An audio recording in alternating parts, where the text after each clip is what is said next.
Ако владата зема секоја година од граѓаните и од стопанството милиарда повеќе, и ако го дуплирала долгот кон странство, ако го зголемува долгот кон фирмите на кои што не им плаќа, кои што завршиле некоја услуга за власта, навистина, каде завршуваат тие пари?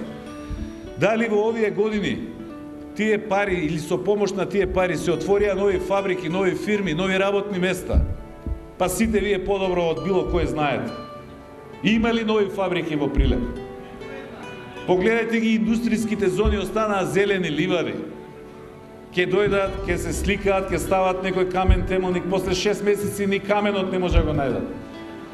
Све е пуста пустелија. Почитувани граѓани, ајде да се вратиме на почетокот.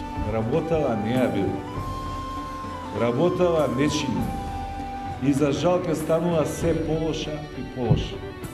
Ако не се смени нешто, или поточно речено, ако не направиме нешто, ќе отидеме преку црвената линија, од каде што враќање назад нема. Секоја вечер на телевизиите ги слушаме истите пораки. Почитувани граѓани, ако немате голема мака и ако не морате, не излегувајте од дома. Па што е тоа што сите нас не натера вечерва, и мене и вас, да излеземе од дома и да бидеме заедно. И не само вечерва во Прилеп. Вие гледате дека во овој период ги посетуваме сите градови и сегде е вака, низ цела Македонија.